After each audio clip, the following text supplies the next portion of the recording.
Cette semaine, dans Carnet de santé, le spina bifida, qu'est-ce que c'est? Nous jetons un regard. Les hôpitaux du Sénégal sont sous pression à cause de l'augmentation des cas de Covid-19. Ensuite, les drones sont mis à profit dans la lutte contre le coronavirus en Afrique du Sud. Enfin, les insectes sont sur le point de s'inviter à la table des consommateurs européens. C'est dans cette édition de Carnet de santé.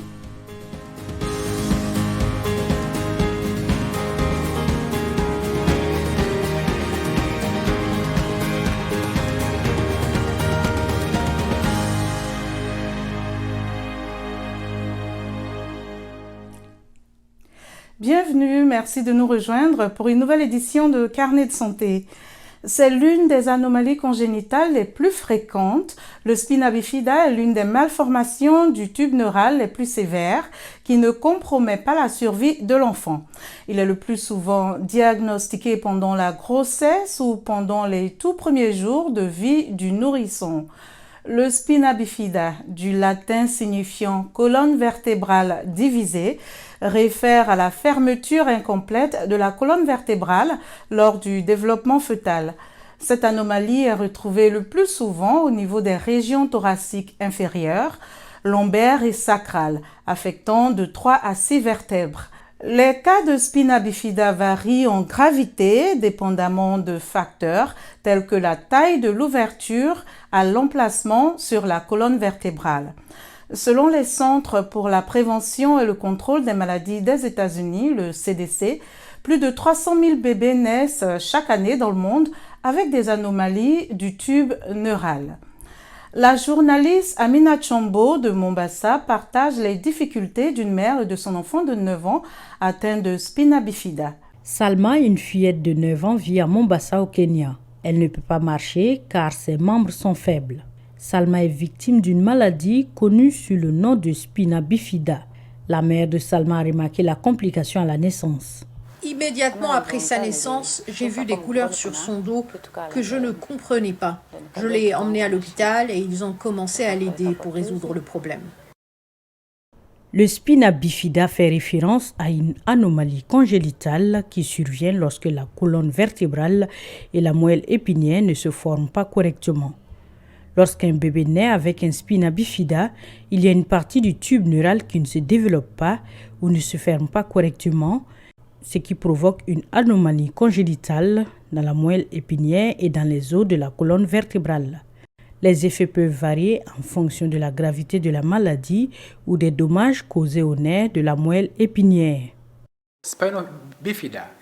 Le spina bifida est une anomalie du tube neurologique, ce qui veut dire que lorsque la mère conçoit, dans les 24 à 28 premiers jours, c'est là que le neurotube est formé. La partie antérieure formera le cerveau et la partie postérieure forme plus tard la moelle épinière, donc ce sont des neurotubes. Le spina bifida fait partie des défauts du neurotube, mais il y a d'autres anomalies. Des défauts peuvent se produire dans le cerveau. Vous avez des patients dont le cerveau n'est pas formé complètement. La plupart des enfants atteints de spina bifida souffrent d'incontinence intestinale et urinaire. Cela fait d'eux des utilisateurs constants de couches, tout comme Salma. Salma est une personne qui ne sait pas si elle urine ou elle va à la selle. Nous devons tout faire pour elle. Nous devons la nettoyer et parfois elle a de la fièvre et le paludisme au point que je pense qu'elle va mourir. Mais Dieu nous aide. Parfois elle fait de la fièvre et cela dure 2 mois. 80% des victimes de spina bifida souffrent également d'une maladie appelée hydrocéphalie. Salma est l'une de ces patientes. Heureusement, son état a été remarqué et traité à un stade précoce. Un shunt a été inséré dans sa tête pour aider à drainer l'excès d'eau du cerveau. C'est une maladie congénitale. Pour réduire le risque d'avoir un enfant atteint de spina bifida, il faut faire des ultrasons précoces. Avec une échographie, on peut évaluer le fœtus afin que vous sachiez si votre enfant a cette maladie. Vous ne pouvez pas l'empêcher de se produire, mais au moins vous vous préparez psychologiquement et l'équipe médicale se prépare aussi. Bien que la cause du spina bifida reste un mystère, certaines études ont suggéré que la raison pourrait être un apport insuffisant d'acide folique dans l'alimentation de la mère qui joue un rôle majeur dans la formation du spina bifida et d'autres anomalies du tube neural. Le docteur Nadia Kamat est spécialiste en médecine interne en Angola. Elle dit que l'acide folique, une vitamine B, est importante pour les femmes en âge de procréer pour aider à prévenir les anomalies congénitales majeures telles que le spina bifida. Pour toute femme ayant l'intention de concevoir, l'acide folique doit être encouragé 30 jours à l'avance. Il y a des études qui en soulignent les avantages et pourquoi ? L'acide folique a des fonctions extrêmement importantes dans la formation de divers organes et systèmes, principalement le système nerveux central du fœtus, responsable du tube neural. Lorsqu'une femme tombe enceinte, elle devrait commencer à prendre de l'acide folique 1 mois avant. Et il est important qu'elle en prenne encore au premier trimestre de la grossesse. Car lorsque le tube neural est mal formé, nous avons des malformations congénitales, dont certaines sont même incompatibles avec la vie. On parle de spina bifida, de paralysie cérébrale. Les bébés naissent sans mobilité, ne bougent pas les bras, ne parlent pas. Certains restent en fauteuil roulant. Tout cela est donc dû à ce nutriment très important qui est juste une pilule par jour appelée acide folique ou vitamine B9. Il fait donc partie des vitamines B.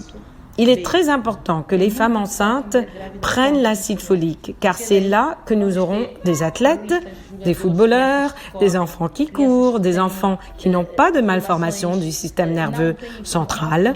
C'est vraiment très important. Le Sénégal s'attelle à fournir plus de lits dans les hôpitaux pour les patients atteints de coronavirus, alors que les infections augmentent dans le pays. Les responsables de la santé disent que les médecins ne peuvent admettre que les cas les plus graves à cause du manque de capacité. Blanche Sanou raconte. À l'intérieur de l'hôpital Fann de Dakar, les médecins s'activent pour s'occuper des patients. Répartis dans des pièces clairsemées, ils ont du mal à respirer. Ils sont aidés par l'oxygène et une petite équipe d'infirmières. Tous les lits de soins intensifs sont occupés et les responsables affirment que seuls les cas de Covid les plus graves peuvent être pris en charge. Nous inquiète un peu parce que là, puisqu'on est là tous les jours, on peut dire que parfois il y a la peur ou bien il y a la panique qui est là. En plus, on se soucie plus pour notre famille que nous. Parce que là où on est, on peut prendre les mesures. Mais arrivé à la maison, on a peur de contaminer notre famille. Mais les autorités sanitaires se veulent rassurantes. Le Sénégal attend des vaccins dans le cadre du programme mondial COVAX, soutenu par l'Organisation mondiale de la santé. Le ministre de la Santé a déclaré qu'il espérait également acheter des doses supplémentaires. Mais ces options pour les vaccins sont limitées, sans capacité de stocker les flacons à des températures ultra basses. Les techniciens de l'hôpital Fann installent 7 nouvelles salles pour garder les vaccins Covid à proximité. Mais pour l'instant, le problème de réfrigérateur limite les options du pays. Dans notre programme actuellement, tous les vaccins que nous utilisons sont des vaccins qui sont stockés entre 2 et 8 degrés. Donc nous avons aussi bien au niveau central qu'au niveau régional, district, au niveau des unités de vaccination, les équipements nécessaires pour stocker les vaccins entre 2 et 8 degrés. Maintenant, si le choix est porté sur d'autres vaccins, donc les vaccins à ARN messager qui nécessitent des stockages à des températures très basses, donc entre moins 70 et moins 80, ces équipements-là ne sont pas encore disponibles au niveau du pays. Donc si l'option était de prendre ces vaccins-là, il y aura un système logistique qui sera à refaire, donc tout un lot d'équipements à acquérir pour pouvoir stocker et distribuer ces vaccins-là. Le personnel médical espère que de nouvelles installations verront le jour à temps afin de rouvrir les centres de santé. Une clinique à plusieurs étages avec 70 chambres a été construite à proximité et commencera à recevoir des patients Covid en mars 2021 dans une salle avec un système de purification d'air et des ventilateurs. Au total, le pays compte plus de 40 centres de traitement, 60 lits de soins intensifs et 300 agents de santé formés pour s'occuper des patients Covid. Les drones aident à diffuser des messages sur la façon de prévenir l'infection à coronavirus dans les zones rurales pauvres et éloignées de la municipalité de Greater Tsanin, dans le nord de l'Afrique du Sud. Les autorités locales ont été les pionnières de l'utilisation de ces avions en Afrique du Sud comme outil pour sensibiliser les gens sur le Covid-19 dans les langues locales Sepedi et Tsonga, tout en surveillant les points chauds de non-adhésion potentielle. Maryse de Clercq en parle de Johannesburg, le récit de Yakuba Ouedraogo.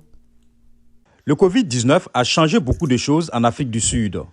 Ici, dans la municipalité de Greater Tsanin, dans la province du Limpopo, dans le nord, la voix du maire vient d'un drone mettant en garde contre le virus potentiellement mortel.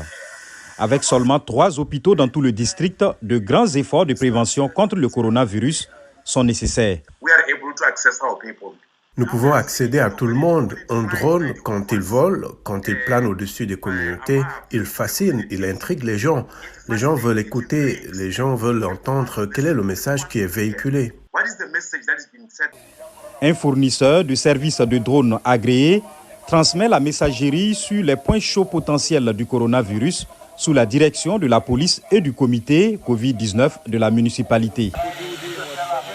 La municipalité du Grand Tsanin était à l'origine la seule juridiction disposée à utiliser des drones des services de Ntiyizo Aviation, selon le directeur général de la société Jack Kilubana. Ils ont l'impression que nous parlons de beaucoup d'argent que vous dépensez dans cet exercice. Et d'autres vont probablement demander, mais pourquoi ne pas fournir de l'eau? Et c'est cet équilibre en termes de coût de la technologie, mais aussi de la valeur que vous en tirez dans un exercice comme celui-ci. Les drones sont bien adaptés à cette fin dans les zones rurales, en particulier en Afrique, car ils offrent plus de valeur à l'argent dépensé, déclare le chef de la Fédération sud-africaine des systèmes d'aéronefs sans pilote. C'est en Afrique que les drones trouvent une meilleure utilisation, même dans d'autres régions du monde ou dans d'autres pays du monde, simplement en raison des défis particuliers que nous avons. Et quand il s'agit de choses comme votre coût, c'est en fait là que les drones ajoutent beaucoup plus de valeur, car les drones offrent cet avantage où vous pouvez placer tactiquement votre personnel.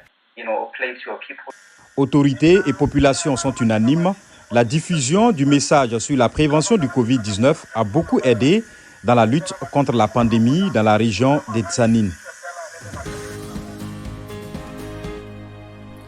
Les insectes sont sur le point de s'inviter à la table des consommateurs européens.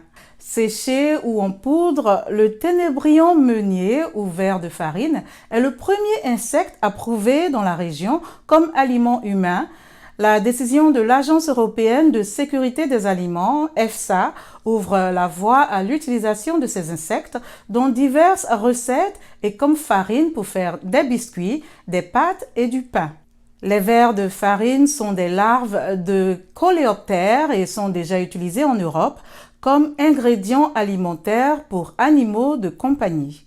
Les experts disent qu'ils sont riches en protéines, en graisses et en fibres et seront probablement le premier de nombreux insectes à être consommés par les Européens dans les années à venir. Ces insectes sont déjà en consommation dans une grande partie du monde, y compris dans certaines régions d'Afrique, d'Australie et de Nouvelle-Zélande. Les experts estiment toutefois nécessaire de poursuivre des études complémentaires pour évaluer d'éventuelles réactions allergiques. Notre émission tire à sa fin. Pour plus d'informations et l'actualité sur le nouveau coronavirus, rendez-vous sur notre site web voaafrique.com. Vos questions et réactions sont toujours les bienvenues sur la page Facebook de VOA Afrique. Vous pouvez aussi me suivre sur Twitter @linormoudou. Merci de votre fidélité à Carnet de santé. D'ici la semaine prochaine, on se lave les mains fréquemment et on utilise un masque en public. Portez-vous bien et à très bientôt.